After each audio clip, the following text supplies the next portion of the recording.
우리에게 주시는 하나님의 말씀은 요한복음 6장 1절로 15절까지의 말씀입니다. 요한복음 6장 1절로 15절까지의 말씀 찾으셨으면 함께 한 목소리로 봉독하도록 하겠습니다. 그 후에 예수께서 디베랴의 갈릴리 바다 건너편으로 가심에 큰 무리가 따르니 이는 병자들에게 행하시는 표적을 보았음이로라. 예수께서 산에 오르사 제자들과 함께 거기 앉으시니 마침 유대인의 명절인 유월절이 가까운지라. 예수께서 눈을 들어 큰 무리가 자기에게로 오는 것을 보시고 빌립에게 이르시되 우리가 어디서 떡을 사서 이 사람들을 먹이겠느냐 하시니 이렇게 말씀하심은 친히 어떻게 하실지를 아시고 빌립을 시험하시고자 하심이라. 빌립이 대답하되 각 사람으로 조금씩 받게 할지라도 200데나리온의 떡이 부족하리이다. 제자 중 하나 곧 시몬 베드로의 형제 안드레가 예수께 여짜오되 여기 한 아이가 있어 보리떡 5개와 물고기 2마리를 가지고 있나이다. 그러나 그것이 이 많은 사람에게 얼마나 되겠사옵나이까. 예수께서 이르시되 이 사람들로 앉게 하라 하시니 그곳에 잔디가 많은지라 사람들이 앉으니 수가 5,000명쯤 되더라. 예수께서 떡을 가져 축사하신 후에 앉아있는 자들에게 나눠주시고 물고기도 그렇게 그들의 원대로 주시니라. 그들이 배부른 후에 예수께서 제자들에게 이르시되 남은 조각을 거두고 버리는 것이 없게 하라 하시므로 이에 거두니 보리떡 5개로 먹고 남은 조각이 12바구니에 찼더라. 그 사람들이 예수께서 행하신 이 표적을 보고 말하되 이는 참으로 세상에 오실 그 선지자라 하더라. 그러므로 예수께서 그들이 와서 자기를 억지로 붙들어 임금으로 삼으려는 줄 아시고 다시 혼자 산으로 떠나가시니라. 아멘. 할렐루야. 오늘은 요한복음 6장 1절로 15절까지의 말씀을 본문으로 빈들에서 만나는 예수님이라는 제목으로 은혜의 말씀을 함께 나누고자 합니다. 성도 여러분, 우리가 인생을 살아가다 보면 내 힘으로는 도저히 안 될 것 같은, 해결할 수 없을 것 같은 빈들을 만날 때가 있습니다.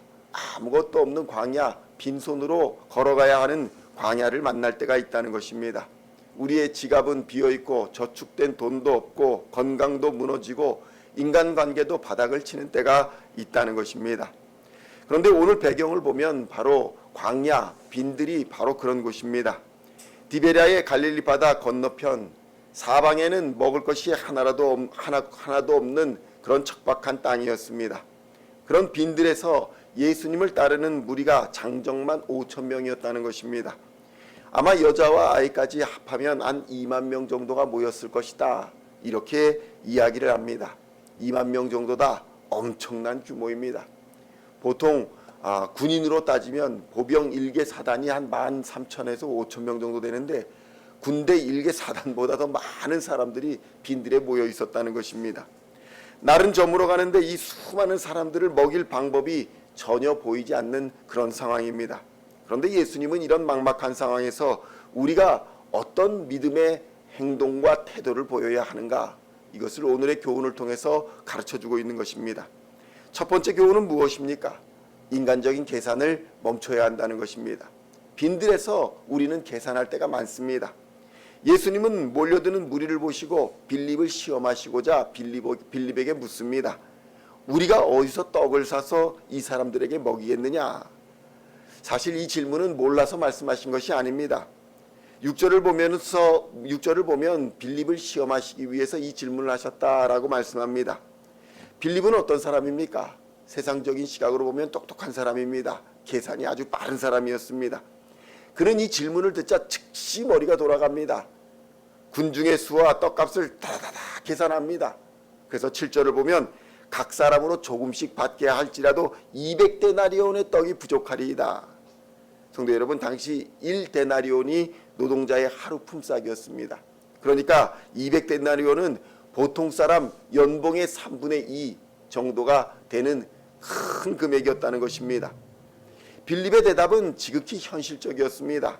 돈도 없고 설령 돈이 있더라도 이 시골 광야에서 어디서 그렇게 많은 떡을 구할 수가 있겠습니까? 불가능합니다. 이런 이야기를 한 것입니다.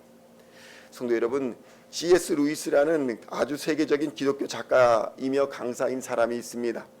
그 사람에게 한 청년이 찾아와서 질문했답니다. 교수님, 저는 주님의 일을 하고 싶습니다. 그런데 제 환경이, 제 재정이, 제 능력이 도저히 답이 안 나옵니다. 어떻게 주님의 일을 해야 될지 모르겠습니다. 이렇게 고백하는 청년에게 C.S. 루이스가 이렇게 말을 했다고 합니다. 자네는 지금 주머니 사정을 자네의 지갑의 크기로 재고 있구나. 그러니까 당신의 지금 주머니 사정을 당신의 지갑의 크기로 주머니 사정을 재고 있구나. 자신의 경제가 당신 지갑밖에 되지 않는구나. 이렇게 말씀했다는 것입니다. 그러면서 말하기를 기적은 당신의 지갑이 아니라 주님의 능력에서 시작되는 거다. 이렇게 말을 했다고 합니다. 성도 여러분, 우리의 인생 계획과 계산 속에 과연 예수님이 빠져 있지는 않은가 우리가 돌아보아야 합니다. 문제 앞에 섰을 때 우리는 먼저 지갑부터 생각합니다. 내 능력과 내 환경을 계산합니다. 내 통장 잔고는 얼마가 되는가? 내 인맥은 누구인가? 빌립과 같이 안 되는 이유 1000가지, 10,000가지를 들이대면서 이래서 안 될 겁니다. 미리 포기하고 낙심하고 있지는 않습니까? 그런데 성도 여러분, 성도의 신앙은 나의 지갑의 한계로 예산으로 한계를 긋는 것이 아니라는 것입니다. 내 계산이 끝나는 지점에서 비로소 예수님의 기적이 시작된다는 사실을 믿으시기를 우리 주님의 이름으로 축원드립니다. 두 번째 교훈은 무엇입니까? 내가 가진 아주 작은 것이라도 주님께 가져오라는 것입니다. 빌립과 대화할 때에 베드로의 형제 안드레가 나섭니다. 여기 한 아이가 있어서 보리떡 5개와 물고기 2마리가 있습니다. 그러면서 말합니다. 그런데 이것이 이 많은 사람에게 무슨 도움이 되겠습니까? 안드레 역시 그것으로는 턱없이 부족하다는 사실은 알았습니다. 그럼에도 불구하고 빌립과의 차이가 무엇입니까? 빌립은 계산하고 포기했습니다. 그런데 안드레는 부족한 줄 알면서도 그것을 주님께 가져왔다는 것입니다. 성도 여러분, 당시 보리떡은 사람들이 당시에 먹던 가장 거친 음식 중에 하나였습니다.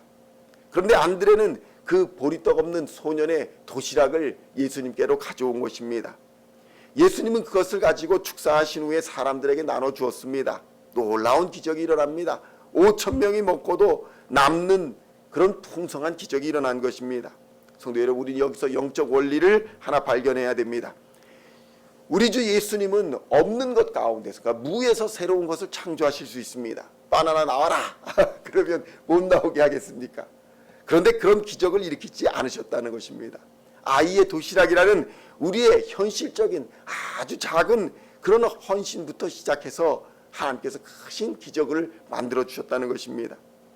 성도 여러분, 미국의 철강왕 앤드류 카네기라는 사람이 있습니다. 이 사람이 어린 시절에 출석하던 교회가 있었는데 교회의 목사님이 설교를 하시면서 아프리카 선교를 위해 헌금을 하자 이렇게 말씀을 하셨답니다. 여기에 감동한 카네기가 나도 헌금을 하고 싶다. 근데 주머니를 뒤져보니까 소년의 주머니가 뭐가 있겠습니까? 1센트밖에 없더랍니다.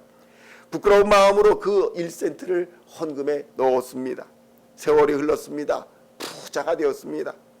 그런데 카네기가 그 많은 교회를 세우고 그리고 선교비를 지원했지만 그의 말년에 자서전에서 이렇게 기록을 했습니다. 내가 평생 하나님께 드린 수백만 달러의 기부금보다 어린 시절 광야 같은 삶 속에서 눈물로 드렸던 그 1센트가 주님이 가장 크게 기적으로 사용하신 금액이었다. 이렇게 고백했다는 것입니다.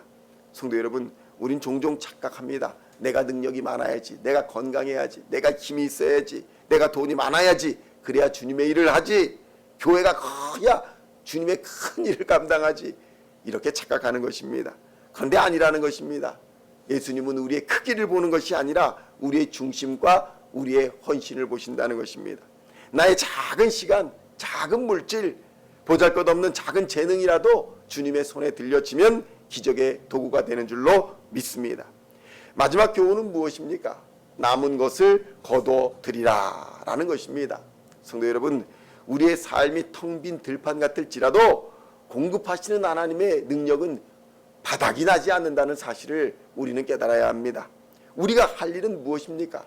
불평하며 계산하는 것이 아니라 내 것에 아주 작은 것을 드리고 또 거둬들이는 일이라는 것입니다.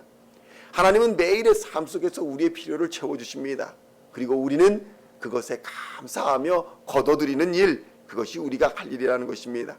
그런데 사람들의 반응은 무엇입니까? 이런 기적을 보고 사람들은 어떻게 생각했습니까? 감사하는 것이 아니라 옳구나, 이 사람을 데려다가 왕으로 세우면 우리의 모든 필요를 채우겠구나. 성도 여러분, 많은 사람들이 우리의 육신의 필요를 채워줄 육신의 임금으로 예수를 생각하는 경우가 많이 있습니다. 그런데 예수님은 어떻게 행동하십니까? 그들의 인기, 그들의 추대를 뒤로하고 홀로 산으로 떠나십니다. 오늘날 많은 사람들이 정치를 한번 해보겠다라고 하면 제일 먼저 무엇을 합니까? 봉사를 하고 기부를 하고 여러 자리에 무슨 직함을 가지고 돌아다니면서 사람들의 인기를 받고 인지도를 높여갑니다. 그래야 표를 받을 수 있으니까. 사실 그게 인지상정입니다. 그런데 예수님은 이렇게 인기가 높아진 상황에서 그 사람들을 뒤로하고 홀로 산으로 떠났다는 것입니다. 성도 여러분, 예수님이 진짜 오신 목적은 썩어질 육신의 떡을 제공하는 것이 목적이 있지 않았습니다. 우리에게 영원한 생명을 주시고 우리를 살리기 위한 생명의 떡이 되기 위해서 이 땅에 오신 것입니다. 성도 여러분, 오늘 우리는 인생의 빈들에서 혹시 육신의 문제만 해결해달라, 이것만 해결해달라 라고 떼를 쓰고 있지는 않습니까? 예수님은 우리의 육신의 필요를 채우실 뿐만 아니라 우리에게 영원한 생명을 주시며 하늘의 영원한 평안과 나라를 상속해 주기를 원하십니다. 그러므로 오늘 우리의 한계를 계산하고 따지고 묻고 하는 것을 멈추시고 먼저 내게 있는 작은 것, 그것을 하나님 앞에 내어드리시기를 축원드립니다. 그리하여 우리의 영혼이 주님 안에서 날마다 배부르고 남은 조각을 이웃과 함께 나눌 수 있는 풍성한 신앙의 삶을 살아가는 우리 시온의 성도님들 다 되시기를 우리 주 예수님의 이름으로 간절히 축원드립니다. 기도하시겠습니다. 하나님 아버지, 감사합니다. 오늘 텅 빈 들판과 같은 삶을 사는 우리에게 주님 오셔서 우리의 삶에 공급해 주시고 필요를 채워 주시니 감사합니다. 계산하며 늘 불평하는 우리의 삶을 이 시간 회개합니다. 내 작은 것을 주님께 드리고 하나님 앞에 헌신할 때에 하나님께서 우리에게 채워주시고 또 남기게 하여 주실 줄로 믿습니다. 참 생명의 떡이신 예수를 믿고 예수님을 바로 따르게 하여 주시고 우리의 육신의 문제뿐만 아니라 우리의 삶의 근본적인 죄와 사망의 권세를 물리쳐 주시고 생명을 주시는 이 하나님 만나게 하여 주시옵소서. 생명의 떡을 만나게 하여 주시옵소서. 영원한 생명과 하늘의 평안을 주시는 하나님을 만나고 그 하나님을 전하는 하루가 되게 하여 주시옵소서. 우리 안에서 예수 그리스도로 말미암아 영혼이 풍성하게 하여 주시며 또 그 남은 조각을 이웃과 나눌 수 있는 신앙의 삶을 살아가는 우리 시온의 성도들 다 되게 하실 줄로 믿으며 우리를 구원하신 우리 주 예수 그리스도의 이름으로 간절히 기도하옵나이다. 아멘.